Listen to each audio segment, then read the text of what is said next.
अयोध्या में जिस तरीके से एक thank you sir, thank you sir, sir ji thank you. सभापति महोदय, यह देश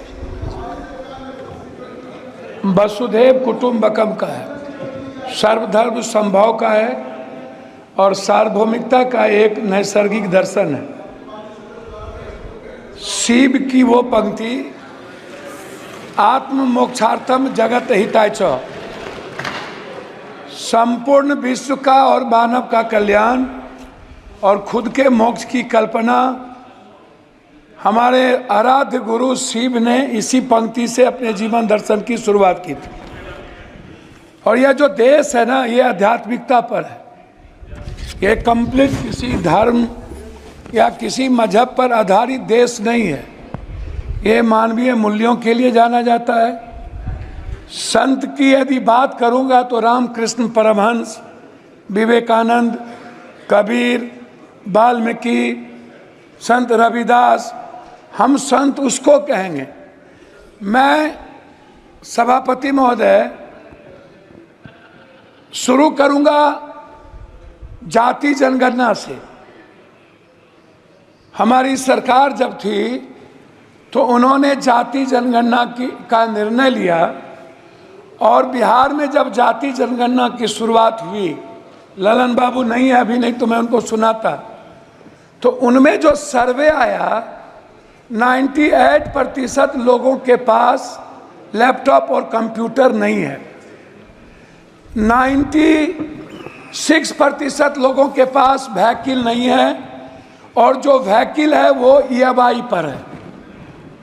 जो भी व्हीकल है, लगभग 86.2% लोगों के पास 1 बीघा से नीचे जमीन है, कट्ठे में है, धूर में है। 9.2% लोग हैं जिसके पास कुछ भी जमीन नहीं है। लगभग 78.7% लोग हैं जिनके पास फूस का घर है, टीन का घर है, भीत का घर है, उसके पास पक्का मकान नहीं है। ना रोजगार है, ना नौकरी है, ना खेत है। मजदूरी 280 रुपया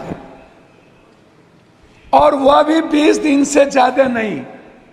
कोरोना के समय मनमोहन सिंह जी के द्वारा लाए हुए जो मजदूरी एक्ट था उसको खत्म करके मजदूर के ताकत को कमजोर किया गया। 400 रुपया प्रत्येक दिन, बहस पहले भी हो चुकी थी कि मनरेगा छोड़ दीजिए, मनरेगा का तो बजट घटा दी गई। मेरा सवाल सीधा था कि प्रधानमंत्री जी आपके यशस्वी हैं, वर्ड इनको फॉलो करते हैं, तो फिर कांग्रेस चालीसा और नेहरू, इंदिरा और राहुल चालीसा बंद करिए ना और अपने प्रति ईमानदार बनिए ना।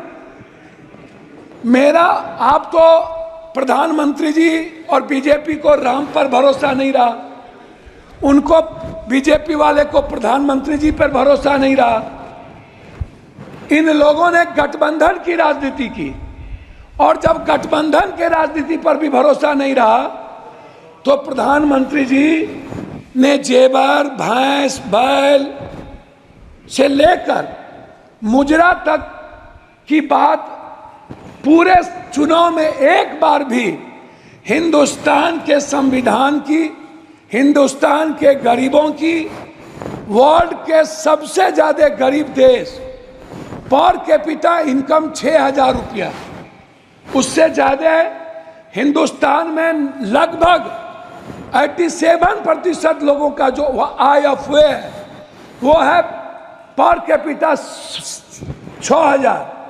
और लगभग जो महंगाई का कारण है उसमें दलित, आदिवासी, अत्यंत पिछड़ा, जो समाज के सबसे कमजोर तबके के लोग हैं, उसमें मैं आपको बता दूं कि उनके थाली में 160 रुपया वाला दाल नहीं है, 120 रुपया वाली सब्जी नहीं है। प्रधानमंत्री जी यदि इतने सशक्त हैं तो मैं यह जरूर जानना चाहूंगा कि 84 करोड़ लोगों को 5 किलो अरवा चावल आज भी टैक्स के पैसे से क्यों देना पड़ता है? मैं सर मैं जो बोलने अब ये 7-8 मिनट 6 बार के मेरा रिक्वेस्ट है, मैं उस पर कहना चाहूंगा। मेरा रिक्वेस्ट है, जाति जनगणना पूरे देश में डबल इंजन की सरकार है। यदि आप ओबीसी से नफरत मत करिए, दलितों से आप दूर मत होइए। मेरा रिक्वेस्ट है, बिहार का विशेष राज किसी भी परिस्थिति में जो आपने पहली बार गांधी मैदान में कही थी और आरा की सभा में कही थी कि हम बिहार को अपना बनाएंगे, मेरा है, और बिहार को हर परिस्थिति में विशेष राज्य का दर्जा देंगे और विशेष पैकेज देंगे मिथिला, कोसी, सीमांचल और मगध को हाई डैम के लिए, वहां के मक्का और मखान पर आधारित किसान के लिए, उस इलाके से बाढ़ की मुक्ति के लिए, उस इलाके के इंफ्रास्ट्रक्चर के लिए।